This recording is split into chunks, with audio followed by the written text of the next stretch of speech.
Азыр мындан кийин 2 сөздөн кийин бүтөбүз. Андан резолюция жарыяланат. Өндүрүш мырза, сөз сизде. Уранга жол жок. Кыргызстан урансыз. Саламатсыздарбы? Дайыма ушундай активдүү позицияда болгула. Дайыма ушундай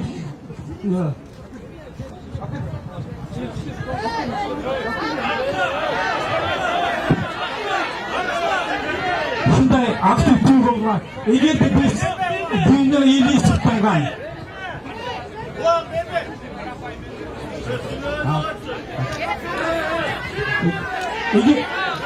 эгер биз дүйнө эли чыкпаган биосфералык зона деп аталган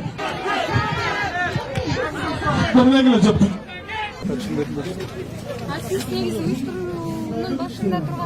Бул жерде башка балдар келип калган. Эмне үчүн сөз берилип атат түшүнгөн жокмун. Негедир башка бир жаш жигиттер келип алып сөз бергенге аракет кылып атышат. Ошол Улан Үсейин да өзүн алып келип туруп эле сурабайлы кандай негиздер кимге сөз берүүнү ал чече алат да? Билбейбиз, биз кимге сөз беришти десек биз түшүнгөн жокпуз, кимге сөз берилет, кимге сөз берилбейт экен. Бир жаш балдар келип алып туруп эле сөз берип атат, болду. Сиз мындай бир чыккынчылык сөз айтайын дедиңизби? Жок, мен болгон түшүндүрүп айтып коеюн деп атам. Эмне үчүн биз бул жерде маанилүү нерсе бар. Азыр өкмөт бул маселени чече албайт. Өкмөт чече турган маселе эми мындан ары сотко барат. Эгерде өкмөт бүгүнкү күндө бул маселени чечтик десе, биз ишенбешибиз керек. Анткени мындан кийинки маселенин бардыгы өкмөттө эмес, сот менен чечилет. Коомчулук бардыгы билиши керек. Өкмөттүн биз токтоттук дегени бул туура эмес, жана жалган болуп эсептелет. Мындан кийинки маселе уран маселеси эл аралык сотто ошол жерде чечиле турган болот. Евразия токтоттур деп эле кетип калбайт деген. Алар кетпейт, алар эл аралык сотко кайрылышат. Коомчулук ошону билиши керек. Эл аралык сотко барганда биздин позициябыз кандай болот, өкмөттүн позициясы кандай болот, коомчулук ошону сөзсүз түрдө билиши керек. Ошону жол берген жок мага айтканда. Рахмат силерге. Бул мисалы азыр келген Улан Үсейин кайсы тараптан келип калышы мүмкүн ойлойсуз? Биз кайсы тараптан келгенибизде бул жерде эркин да бардык эми. Жаш балдар да келип атат, бардык күчтөр келип атат. Алар мүмкүн түшүнбөй атат, мүмкүн билбей атышат. Бирок мен болгон ушуну айтайын дегем. Сот маселеси эл аралык сотко барат. Өкмөт бул маселени чечпейт, ушуну коомчулукка айтып коюшубуз керек. Муну массалык маалымат каражаттары дагы бардыгыңар билишиңер керек. Уюштуруучу ким негизи? Бул жерде жок, бул жерде биз дагы уюштуруучубуз, уюштуруучулар көп. Бирок ошону менен бирге жаш балдар дагы, башка дагы күчтөр бар болсо керек бул жерде. Микрофон талашуу түпкү максаты эмне байланыштуу? Мен ойлойм, кайсы бир башка күчтөр келген бул жерге. Ошол күчтөр өздөрү бул жерди контролдогонго аракет кылып атышат. Алар кайсы тарапка байланыштуу күчтөр болушу? Мисалы, биз уюштурган тарапта бул балдар жок болчу. Ал эми кайсы тараптан келди бул балдарды мен билбейт экенмин. Негизи мына уран казуу маселесинде жоопкерчилик маселесинде мурдагы Атамбаев Сооронбай Жээнбековдун бийлигинин жоопкерчилигинин аралыгы кандай болуш керек? Мен ойлойм, бул маселеде юридикалык жактан кайсы бир адамды биз күнөөлөй албайбыз. Анткени лицензия берип атканда уран маселесинде өкмөт деле, мен ойлойм, министрлер деле мыйзамдуу түрдө берген болушу мүмкүн. Бирок бүгүнкү күндө бул маселе саясий маселеге айланып калды. Саясий маселеге айланганда коомчулук сөзсүз түрдө өзүнүн пикирин айтышы керек. Эгерде коомчулук бүгүнкүдөй болуп каршы чыга турган болсо, ал маселе токтошу керек. Бүгүнкү коомчулуктун, граждандык коомдун, жарандардын чыгып биз каршыбыз, иштебеш керек деп атканы бул жакшы нерсе болуп эсептелет. Урандын буга чейин жөнүнө чалындалбай казылып, атайын фуралар менен ташылып жаткандыгы жөнүндө видео тасмалар чыгып атат. Ошондой маалыматтар чыгып атат. Азыр массалык маалымат каражаттарында дагы айтып атышат, буга чейин казып аткан, болуп аткан деп. Мүмкүн чындыгы бар. Эми аны атайын комиссия же болбосо коомчулук текшериши керек. Ал видеолордун чындыгын кантип текшерсек болот? Сиздин телеканал Эми жергиликтүү эл тартып чыгарып атат да аны. Эгерде видео болсо анда ал чын деп айтсак болот. Эгерде жөн эле жазуу болсо, анда калп деп айтсак болот эле. Видео чыгып атат, анда болгондо бул чындык деп айтсак туура болот. Эми казуу иштери буга чейин жүргөн. Буга чейин жүргөн, болуп аткан деп айтканга видеолордун баардыгы көрүнүп атпайбы? Карабалтага ташылып атканбы? Мүмкүн. Ооба.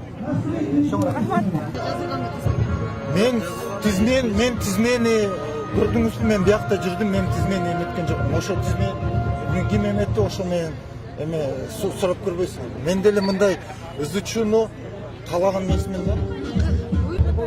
Айтып атпайм, биякта уюштуруучу жок. Бул самоорганизующийся митинг. Биринчи жолу ушундай опыт болуп атат да. негизи барлык жарандарга берилбейби сөз? 2 саатка эле уведомление берип едик 10-дан 12-ге чейин. Микрофон талашпай эле бир мүнөткө берип коюш керек да. 1 саат 1 мүнөт ким сүйлөдү? Регламенттен баары 5 мүнөт 10 мүнөт болуп кетти. Sen düşünüyorsun mu? Mizan boyunca prosedura var, bir oku var, iki oku var, üç oku var. Anam prezident kol koyattan ötetti. Ananın özü... Ya Koldoyuz, ben sana ayttım ko. Mizan işlenip çıktı, koğumduk talkıға ilindi, el koldap atar. Kızıl Ompol'dun başında turgan bu el oldu, el toxtatıp kaldı. 120 депутат голосовать еткендеги закон будет. Ошондо. Mizan ötetti. Аркылы беркөбүз бир балалуу дедиңиз, бирок аягында сөз сурап келгенде четке каттыңызда. Бул ошол принцип. Бул жерде жок, бул жерде принцип тайганыбыз биз болсо башында бул угуп атканда жарыяладык, 2 адам калды, убакыт бүттү, биз резолюцияны окуйбуз деп.